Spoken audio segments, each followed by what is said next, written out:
मुर्शिद गुलाम शाह जिलानी जिलानी जिलानी जिलानी जिलानी जिलानी जिलानी जिलानी कानानी उस मुर्शिद कानानी उस मुर्शिद गुलाम शाह जिलानी जिलानी जिलानी जिलानी जिलानी जिलानी जिलानी जिलानी जिलानी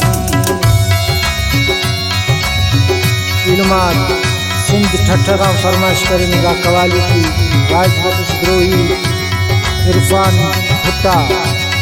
और वाहिद मीरा जी फरमाइश शामिल इंशाअल्लाह दिनों का दोस्त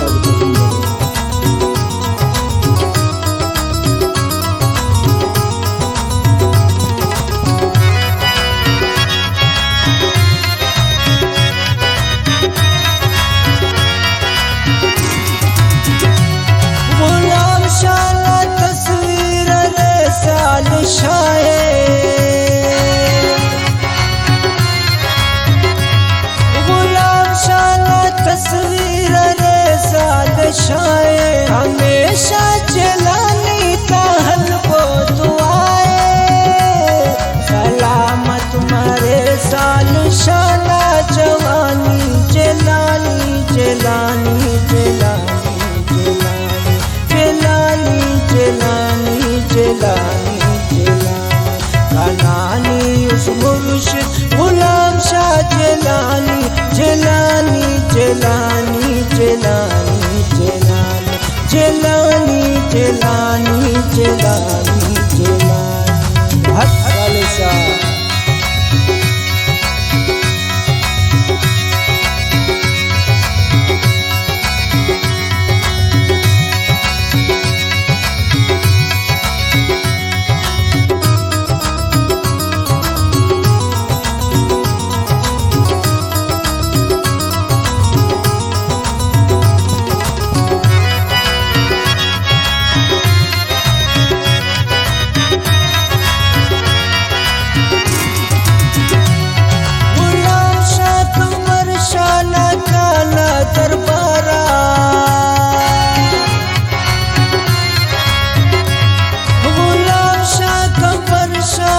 काना दरबारा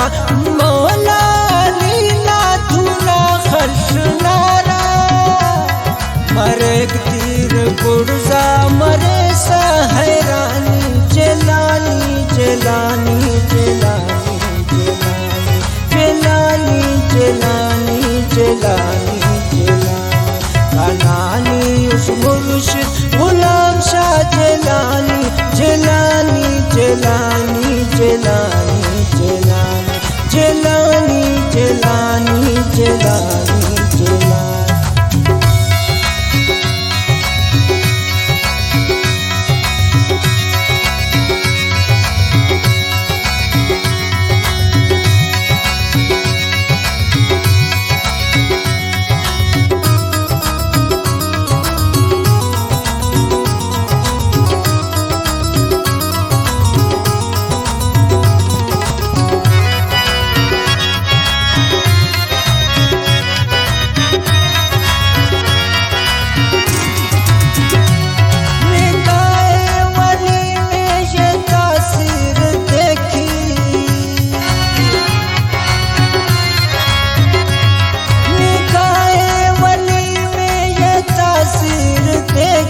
बदलती हजारों की तकदीर देखी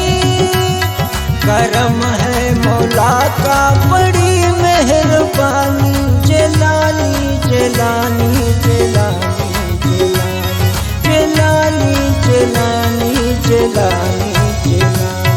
कानानी उस मुर्शिद गुलाम शाह जलानी जलानी जलानी जलानी जलानी जलानी जलानी जलानी जलानी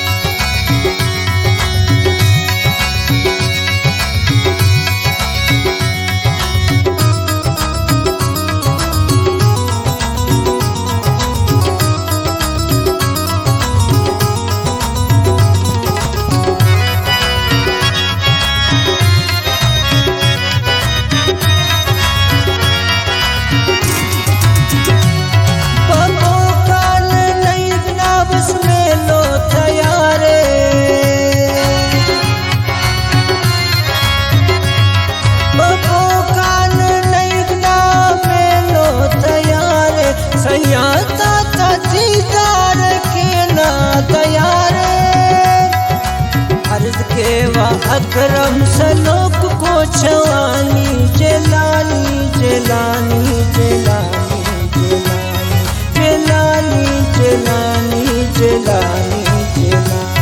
कनानी उस मुर्शिद गुलाम शाह जलानी जलानी जलानी जलानी जलानी जलानी जलानी